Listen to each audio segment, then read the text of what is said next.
Yes, we're open. Living Faith with Needham UCC, a sermon podcast from the Congregational Church of Needham, United Church of Christ, where no matter who you are or where you are on life's journey, you're invited and welcome here. And this sermon, 10 Things, was delivered at the Congregational Church of Needham, United Church of Christ in Needham, Massachusetts, on Sunday, March 3rd, 2024. This is an exploration of and reflection on Exodus 20, verses 1 through 17. This is the contemporary English version. God said to the people of Israel, "I am the Lord your God, the one who brought you out of Egypt where you were slaves. Do not worship any god except me. Do not make idols that look like anything in the sky or on earth or in the ocean under the earth. Don't bow down and worship idols. I am the Lord your God, and I demand all your love. If you reject me, I will punish your families for 3 or 4 generations. But if you love me and obey my laws, I will be kind to your families for thousands of generations. Do not misuse my name. I am the Lord your God, and I will punish anyone who misuses my name. Remember that the Sabbath day belongs to me. You have 6 days when you can do your work, but the 7th day of each week belongs to me, your God. No one is to work on that day, not you, your children, your slaves, your animals, or the foreigners who live in your towns. In 6 days I made the sky, the earth, the oceans, and everything in them, but on the 7th day I rested. That's why I made the Sabbath a special day that belongs to me. Respect your father and your mother, and you will live a long time in the land I am giving you. Do not murder. Do not commit adultery. Do not steal. Do not tell lies about others. Do not desire to possess anything that belongs to another person, not a house, a wife, a husband, a slave, an ox, a donkey, or anything else.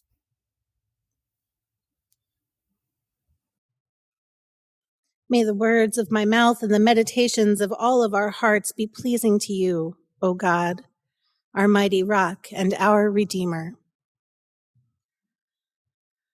Thou shalt not. That's where my mind goes when I hear someone say the 10 Commandments. It's a repetitive translation from the King James Version of the Bible.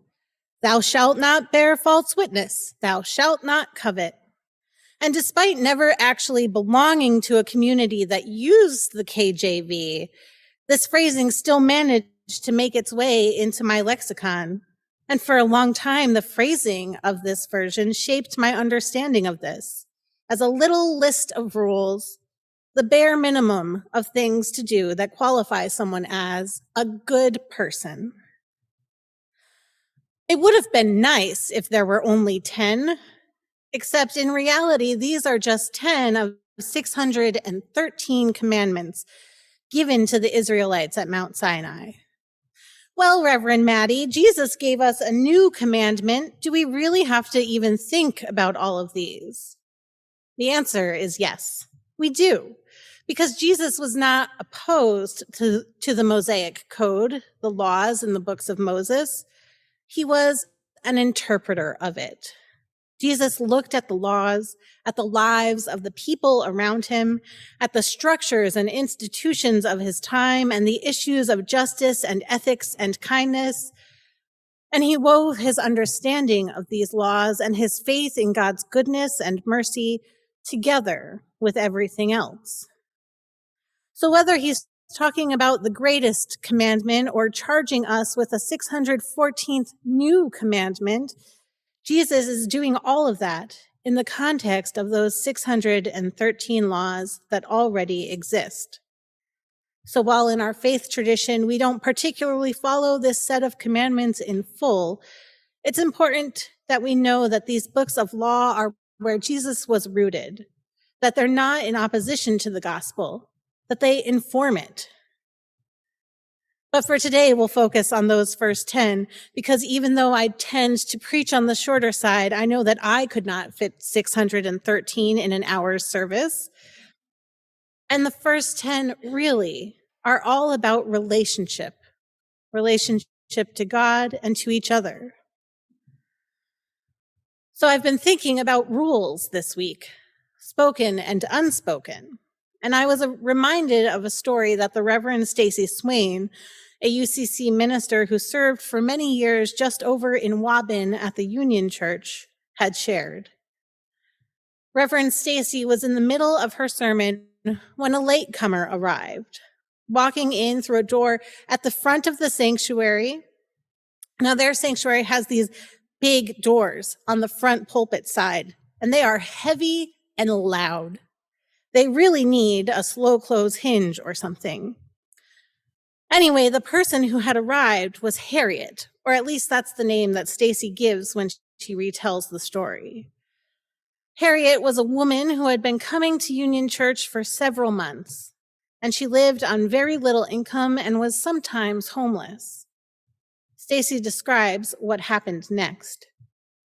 As Harriet entered the sanctuary, the door slammed shut behind her.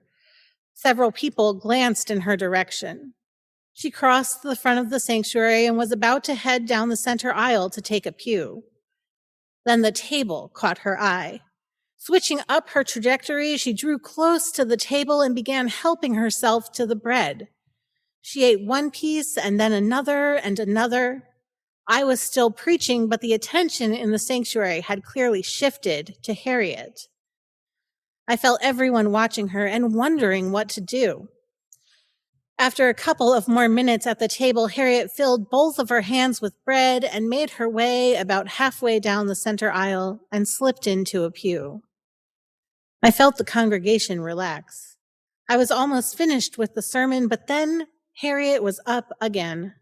She was making her way back to the table for more bread.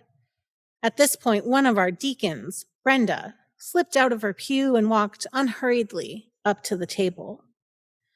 Standing next to Harriet, Brenda wrapped her arm lovingly around Harriet's shoulders. When Harriet was finished, when she had all the bread she needed, they turned together and walked slowly back to the pew. Harriet holding the bread in her hands and Brenda holding Harriet. They slid into the pew, side by side, together. Well, everyone surely knows the rules of communion, don't they? There's an order, a way we do things. There are rules we agree to if we're sitting in these pews, and it only works if we all do exactly what we've covenanted to do with one another. But Jesus didn't say that we had to say certain words or follow such and such a liturgy, or that only certain folks could serve, or that we had to believe this but not that about what the meal means. All Jesus said was, "Remember me." We have a tendency to lose the sense of that meaning when we get too lost in the motions. And we can say the same about these 10 commandments. The 10 commandments, so ubiquitous, people try to erect monuments to them and pass bills to include them in public school curriculum. I've seen people with the 10 commandments tattooed on their forearms, and even was behind a tractor trailer that had them written on the back, as if you should be reading that much on the highway. Author Barbara Brown Taylor describes how throughout her part of the American South, people like to post the 10 Commandments on lawn signs in their front yards.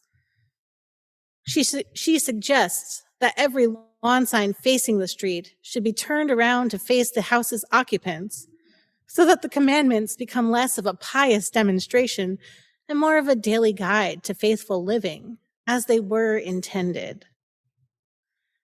The 10 Commandments can seem sometimes like a list of do's and don'ts, and mostly don'ts, unless we can see their frame.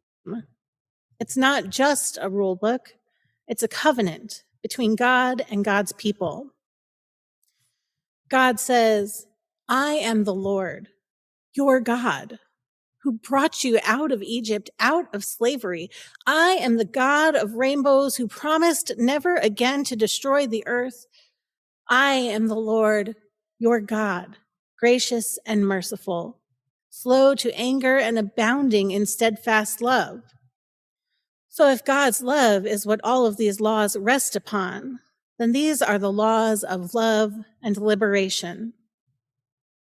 Read between the thou shalt nots, and you'll see that the 10 Commandments at their core offer a vision of freedom rooted in community and abundance. The theologian Walter Brueggemann writes about how the ethic of the 10 Commandments is in direct opposition to the ethic of Pharaoh, an ethic that was based on scarcity. The first 4 commandments are about humanity's relationship with God. Jesus will later distill it into one sentence: love God. And the rest are about the relationship to God and neighbor. Essentially, how you treat your neighbor is how you treat God. And Jesus ran with this: love your neighbor as I have loved you. So what then does all of this mean for us as Christians today? Well, it probably means that we start with a bit of work in reclaiming these commandments and recommitting to them with a deeper understanding. Because for so long, these have been tied up with a nationalistic version of God, that stereotypical Old Testament God that is anything but true. The writer and pastor, Reverend Margaret Ernst, reimagined and expanded on the 10 Commandments with a bit more specificity and clarifications for our particular time and place.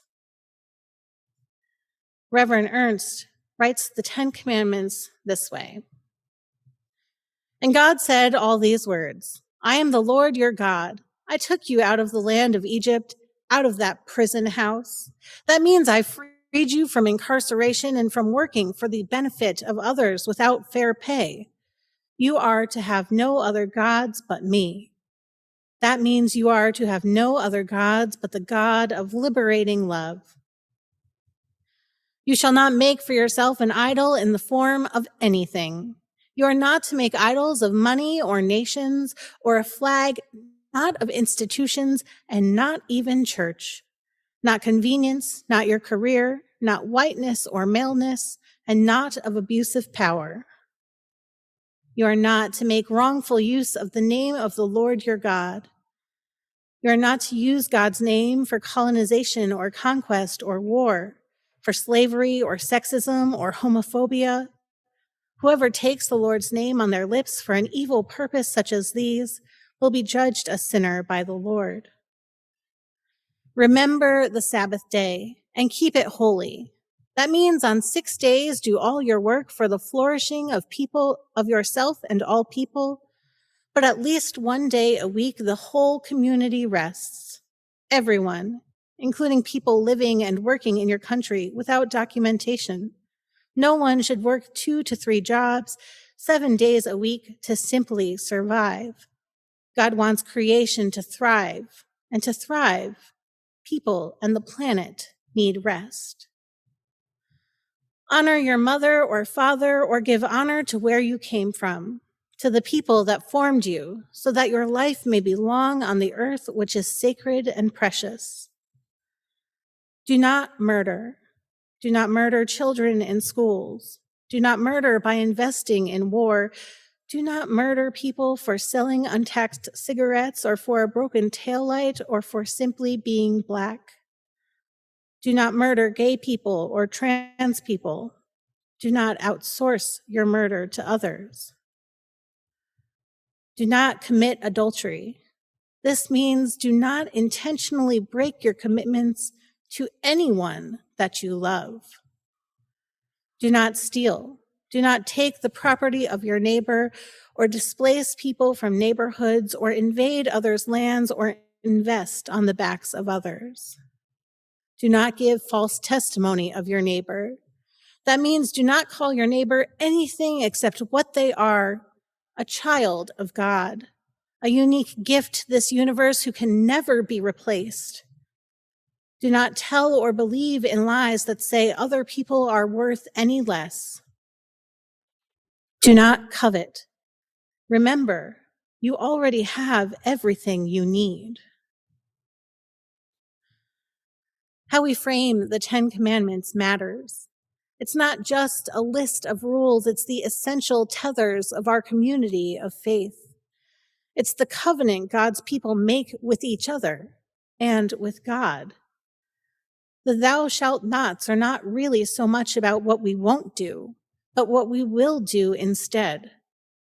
If we're not coveting those things our neighbor has, what are we doing?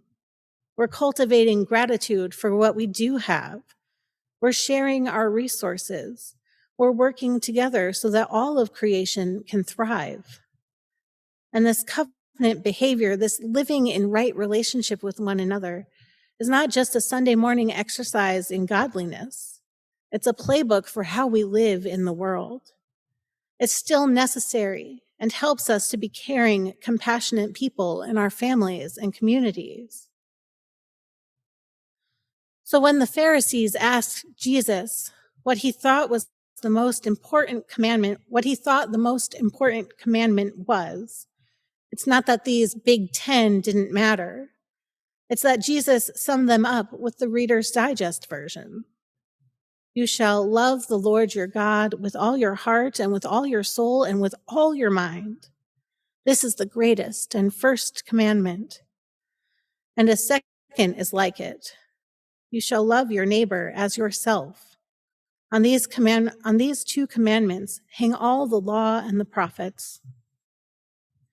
And so, beloved, love the Lord your God with all your heart and love your neighbor as yourself, because how you love yourself and how you love each other is how you truly love God. And ours is a God of covenant, a God of love and liberation for all of creation. And that means yes, for each and every one of us. Amen, and thank you for listening. If you enjoy this podcast and would like to find out more about our open and affirming ministry at the Congregational Church of Needham, United Church of Christ, head over to our website, www.needhamucc.org.